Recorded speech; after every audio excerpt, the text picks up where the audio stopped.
Get this and get it straight. Crime is a sucker's road, and those who travel it wind up in the gutter of the prison or an early grave. There's no other end. But they never learn. From the pen of Raymond Chandler, outstanding author of crime fiction, comes his most famous character in The Adventures of Philip Marlowe.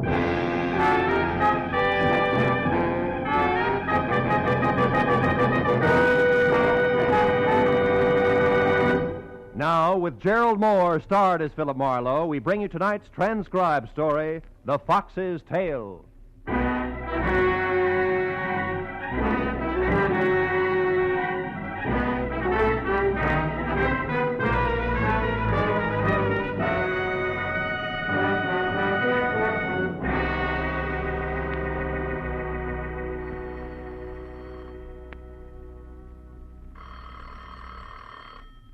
Oh, no. There are some times when the phone just never should have been invented. Hello, Marlowe speaking. This is Orrin Metcalf. You remember me, don't you, Marlowe? Oh, sure, barrister. What can I do for you? Meet me here at the Blue Chip Bar at once, Marlowe. Huh? Look, I can hardly hear you. Speak up, will you, Orrin? The Blue Chip Bar. Yeah? It's a miserable cafe on Melrose near La Brea. Melrose near La Brea? Yes, I'm in a booth, the last one on your right as you enter. But be careful, Phil. We can't afford to be seen. And please hurry. I'll pay you handsomely. To do what, Orrin? To impersonate a dead man.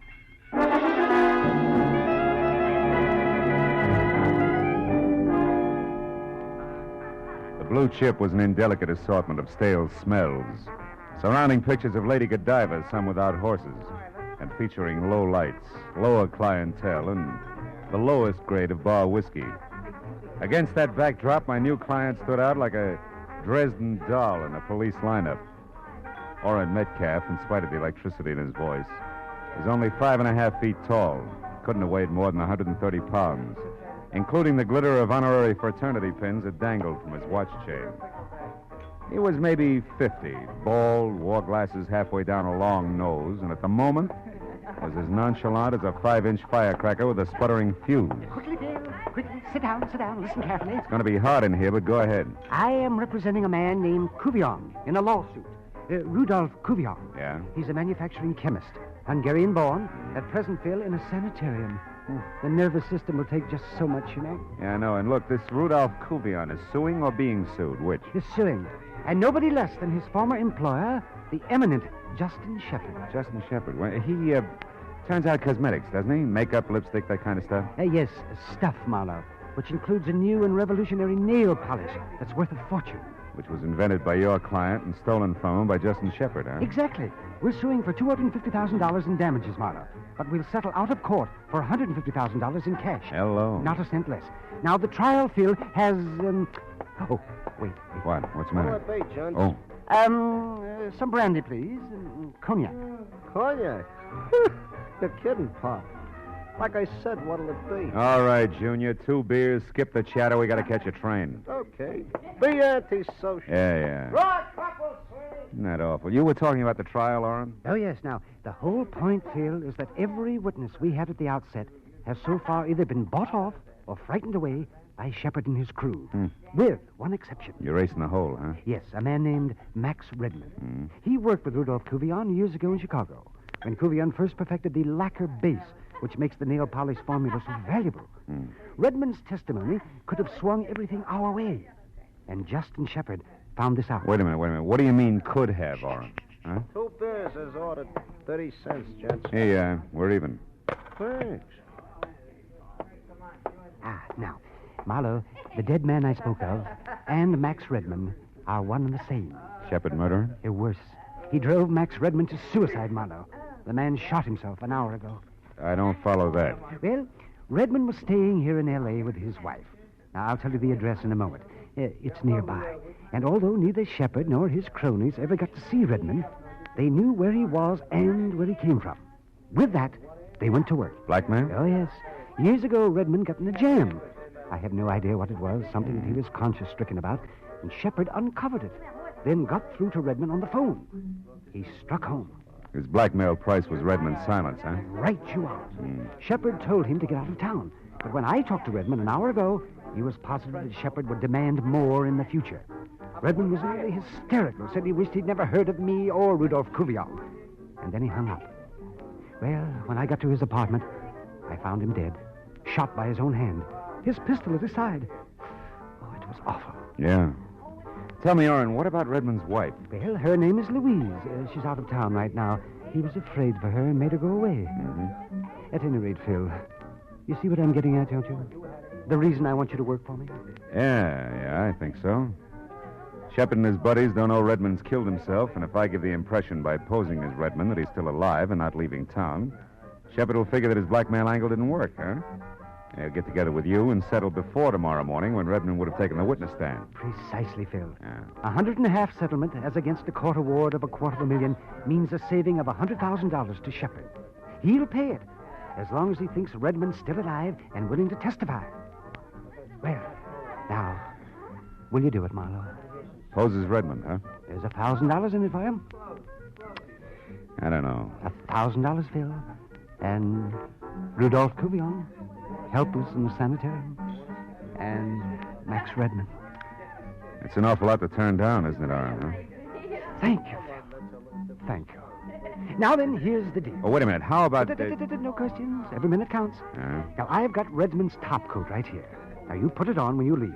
And here are the keys to his apartment. It's the Garden Court Apartments on South Ogden. South Ogden? That's right. Now, you sneak inside.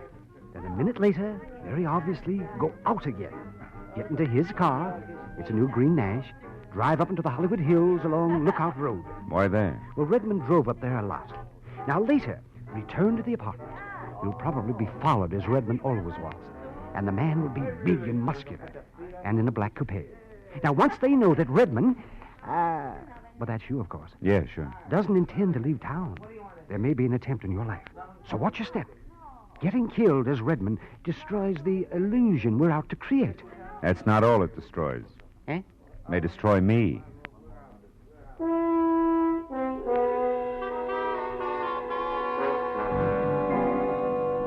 It played as outlined. A minute after I drove Redmond's car out of his garage and conspicuously signaled a left turn with a plaid sleeve, I picked up my escort. His headlights stayed in my rearview mirror all the way along Sunset Boulevard and then up into the hills along Lookout Road. I drove slowly until I cleared a hairpin turn and spotted a flat open lot about 100 yards ahead and to my right. It overlooked the city below and was dotted with cement bags, piles of lumber, and bulldozers that had gone to bed hours ago. I swerved off the road sharply, cut my lights, and parked close to the edge of the cliff. Then I piled out of the car and quickly set up the oldest trick in the book. I took off the plaid coat, tossed it over a shoulder-high board jutting out of a lumber pile, topped it with my hat, and ran for cover behind the bulldozer. I got there just as the black coupe pulled in, cut its lights, and ground to a stop. Then I saw something big and beefy get out and start toward the coat, an ugly, snub-nosed gun in hand.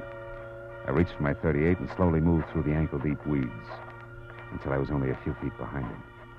When he fired at the coat, I was only inches away. What the... Does that make it my turn? Don't try it. You're not Redmond. And not a lot of people. Drop your gun. Go on. What are you going to do? I'll ask the questions. What's your name? Gaffney. Earl Gaffney. Working for Justin Shepard? No. I was just... You're just a liar. That's nothing compared to what's in store for you. No, quit. I work for Shepard, all right. And you were tagging me, thinking I was Redmond to see if I was going out of town. Yeah. I had orders to knock Redmond off if he didn't go straight for the airport. But that's all, honest. I don't know anymore. Get up. Oh. Now walk over to that tool bin there. Open it and get in. Go on.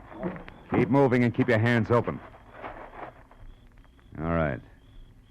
Now, I want to have a little chat with Justin Shepard. His home address, what is it? He ain't got one.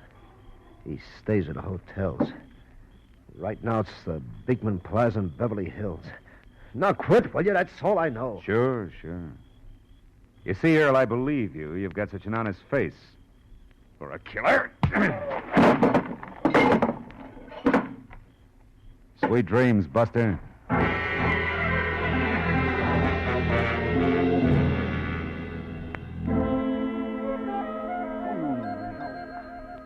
dozen gladiolas and 1 dozen golden iris. Yes. And deliver them here to the desk of the Beekman Plaza Hotel. No, it's not in Santa Monica. It's in Beverly Hills. It has been for years. Goodbye. Stupid, stupid people. Yeah, they're just everywhere, aren't they? Indeed. Oh, may I help you, sir? Yes, I was looking for Mr. Justin Shepard. Is he in? Oh, yes. And, sir, you could almost reach out and touch him. No, really? Yes, that's he over there, reading the paper in the Louis XIV chair. The Louis XIV. Mm-hmm. You see him? The short, round man to one side of that woman wearing that stunning taffeta. That what? Stunning taffeta. You see, it's applicated with those bright red roses. Oh, yeah, couldn't miss him. Turn right at the stunning taffeta. Goodbye. You're quite welcome, sir. Welcome indeed. Goodbye.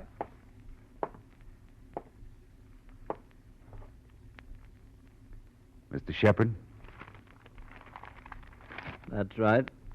My name is Philip Marlowe. I'm a private detective. I know. I've heard of you. Oh? What's on your mind, Mr. Marlowe? A chemist. What about him? What does he have to do with me? Earl Gaffney. Who is Earl Gaffney? A louse who missed. Like the rest of them will. Max Redmond is still alive, and I intend to keep him that way. Good night, Mr. Shepard. See you in court. The effect was great. The fat man's mouth fell open and his chins jellied all over his chest. I let it go at that. The illusion was established. As far as Justin Shepard and company were concerned, Max Redmond was very much alive and kicking up the kind of trouble that they didn't want. But 20 minutes later, when I let myself into the dead man's apartment and walked into his bedroom, I knew the illusion was only an illusion. Max Redmond's body was sprawled at a crazy angle across the bed.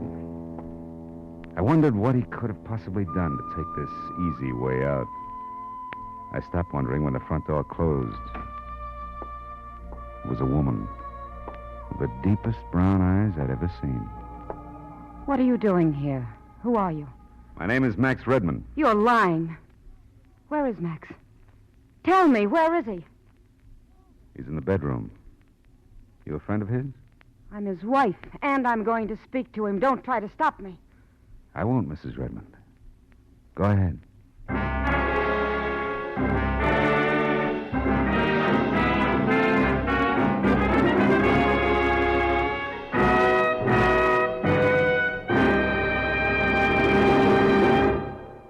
In just a moment, the second act of Philip Marlowe. But first, Bing Crosby climaxes his season on CBS this Wednesday night with a terrific lineup of top talent. Arthur Godfrey, Bob Hope, Perry Como, and the 4 Crosby sons, who've attracted nationwide attention as his guests earlier this year. Bing, Arthur Godfrey, Bob Hope, Perry Como, and the youngsters will be heard in a great musical roundup of the season's top tunes.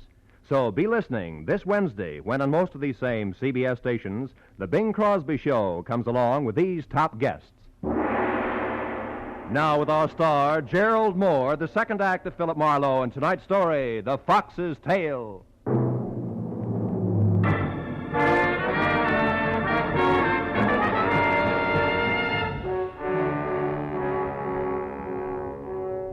Louise Redmond's dark, troubled eyes stared at the bedroom door for an instant.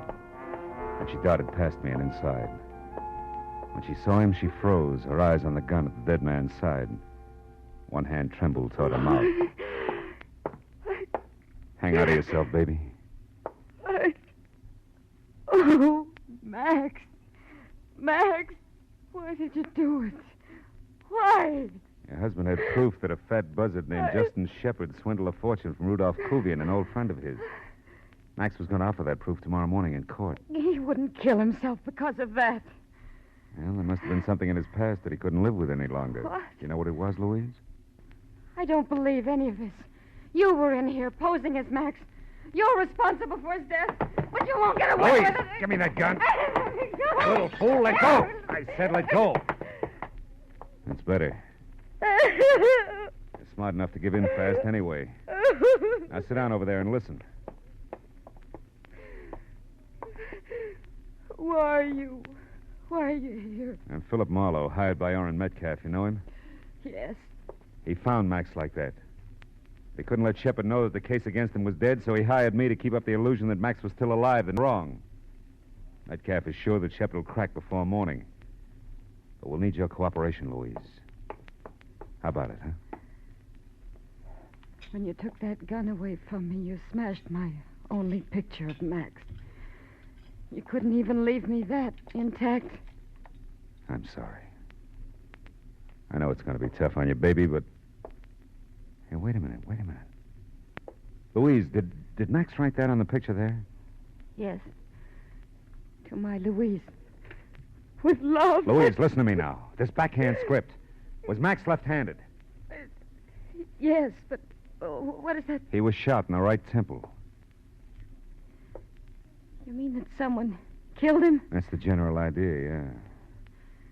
Justin Shepard. The man Max intended to testify against. No, not unless he's a lot slicker than I think. But he has an assistant, a tough one named Gaffney, who was watching this place when I took over. If he did it, then followed me, he wouldn't have had a chance to report to his boss. I don't understand. Followed you where? Oh, to that lot on Lookout Road where Max liked to go. I caught Gaffney there and filed him away in a tool bin. I better go and have another chat with that boy right now. You wait here. Here. Now, look, baby, we can't quit. You've got to finish the job Max started for his old friend Kuvian, and better than that, maybe we can get Max's killer, too. Are you game? I'll do as you say. As I went out to Redmond's car, several things bothered me. And not the least of them were Louise Redmond's dark, deep eyes. When I got in the car, I felt the pistol that had killed Max. It was in my pocket where I dropped it after I'd taken it away from the girl. I pulled it out and looked at it. It was a Belgian Browning 765 automatic. I broke it apart and then, on a hunch, I slipped it back together, got out of the car again, and took the gun up to Louise. I don't know much about guns, Marlowe. All you may have to do is point it, Louise. The threat will probably be enough.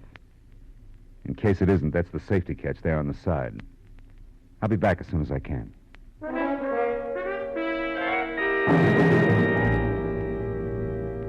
When I pulled out onto the vacant hilltop lot, I scented the tool bin in the headlights.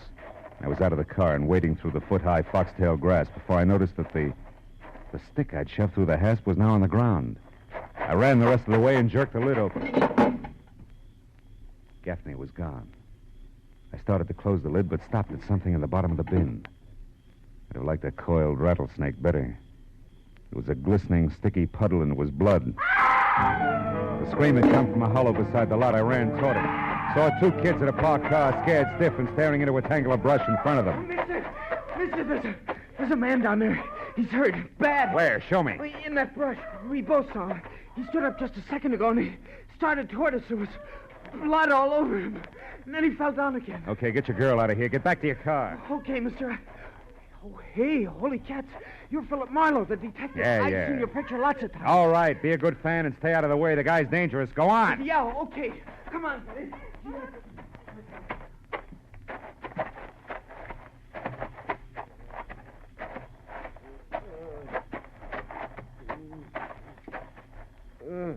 Gaffney. Who did it, Gaffney? It's afraid. Yeah? He knew I'd spill and... Who, Gaffney? Who knew? Who?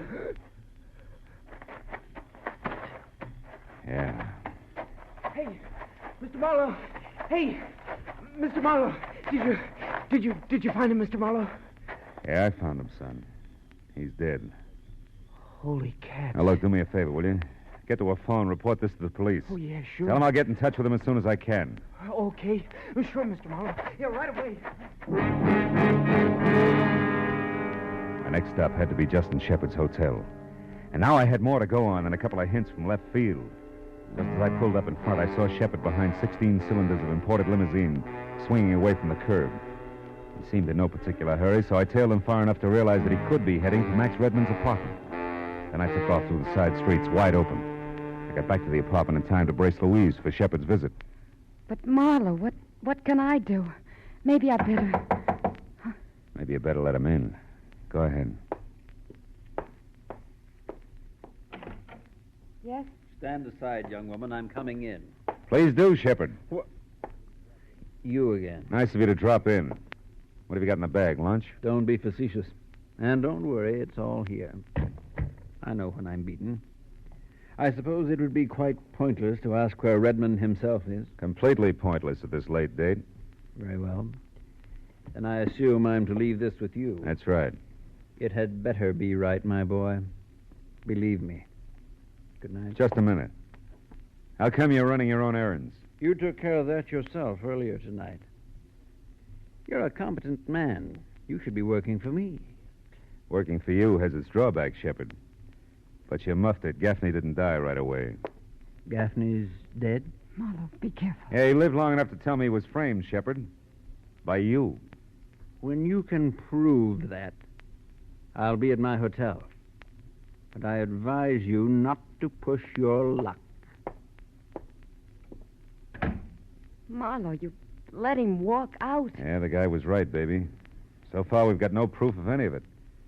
Except this bag and whatever is... Money. Why, it's filled with bundles of bills. Big ones. At least $100,000. Holy smoke. Excuse me, will you? Who are you calling? Somebody will be very interested in this. You just wait and see. Metcalf speaking. Oren, this is Marlowe. I'm at the Redmond place, and get this. Justin Shepard walked in here, dumped $100,000 on the table, and left again. Not a half minute ago. At Redmond's? Yeah. Why, it's a bribe. We've got him, Phil. We've got him. Don't touch it. I'll be right there. Now, wait a minute. There's more. Go on. Louise Redmond came back. Louise. In the middle of this mess? Yeah, she's here now. Oh, must have been rough on her to find Max. Worse than you think. Because that's still not all. What do you mean? That you can bet your briefcase on the fact that Max didn't kill himself in the first place. He was murdered. Sit tight, Phil. I'll be right there.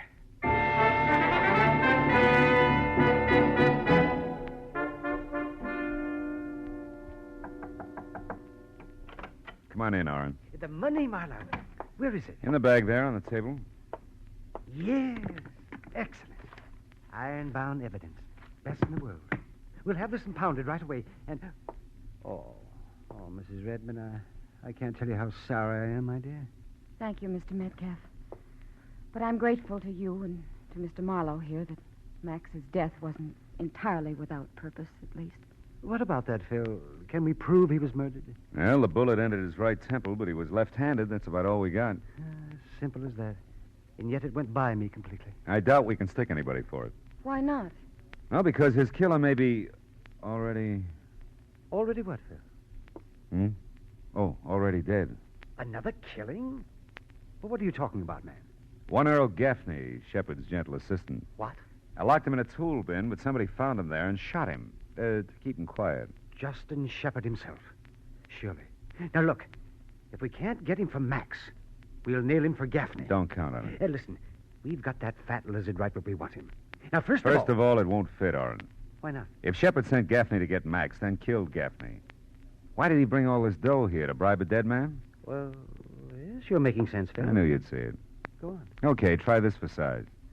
Max Redmond never intended to testify in court. He wasn't after a legal settlement because then the money would go past him to Rudolph Kuvian.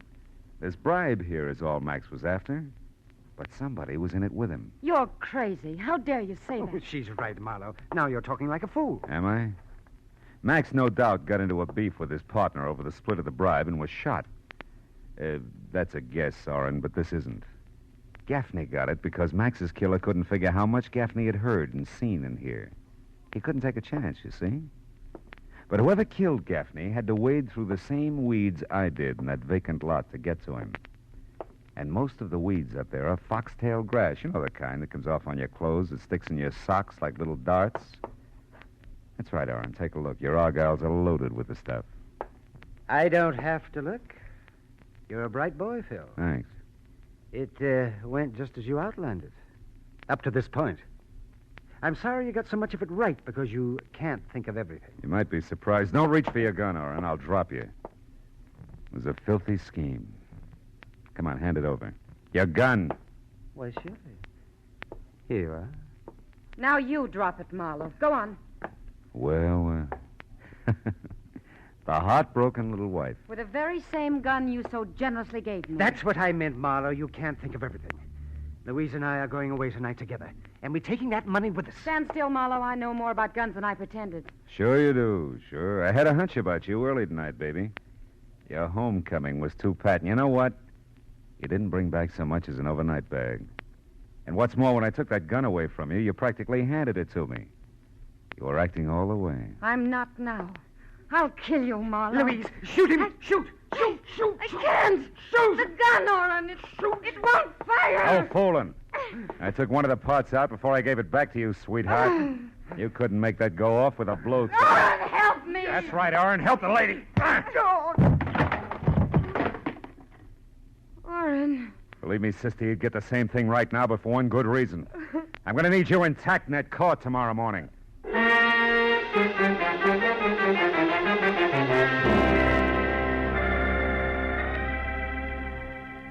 By the time the police showed up, Orrin Metcalf, dynamic barrister, and Louise Redmond, beautiful dreamer, were already coming apart at the seams. 2 hours later, when I finally got away from it, they were still screaming hysterical insults at each other. Now, before I went home, I stopped by the sanitarium just long enough to shake hands with Rudolph Kuvian, who turned out to be a nice, quiet, thoughtful old guy. And I assured him of a fair shake that was long overdue. I guess it made him happy. It was hard to tell, because the look on his face said that maybe the real price in things other than money had been much too high. Well, that's the way it is with some characters. They're human.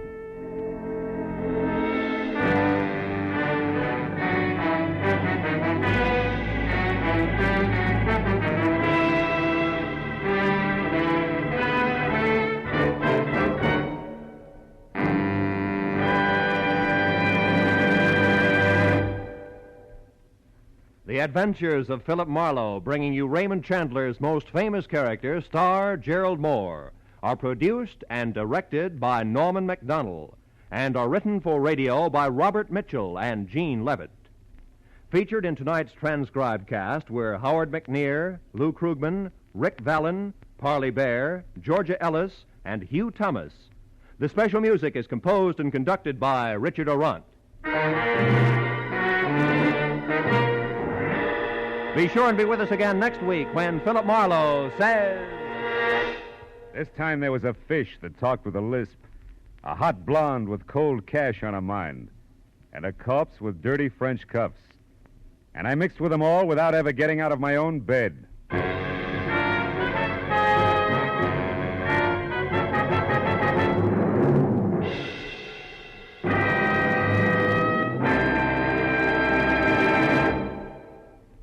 This Wednesday night on CBS, Dr. Christian will bring you the prize-winning script in this year's nationwide contest.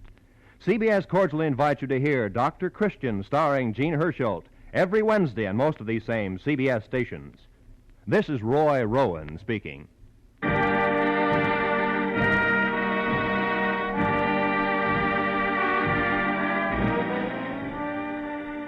You can save for your future today the United States Savings Bond way. Savings bonds are one of the surest, safest investments you can make because they're backed by Uncle Sam himself. You are sure of getting back $4 for every $3 you invest when the bonds mature in just 10 years. Safe because even if the bonds are lost, destroyed, or stolen, your government will replace them at no charge. And bonds are simple and convenient to buy. Ask your employer to set aside an amount of money from your pay, the amount you decide on. Automatically, systematically, you'll purchase savings bonds. If you're self-employed, have your bank purchase a bond a month for you regularly. Save for your independence. Buy United States savings bonds. This is CBS, where Burns and Allen are heard every Wednesday night, the Columbia Broadcasting System.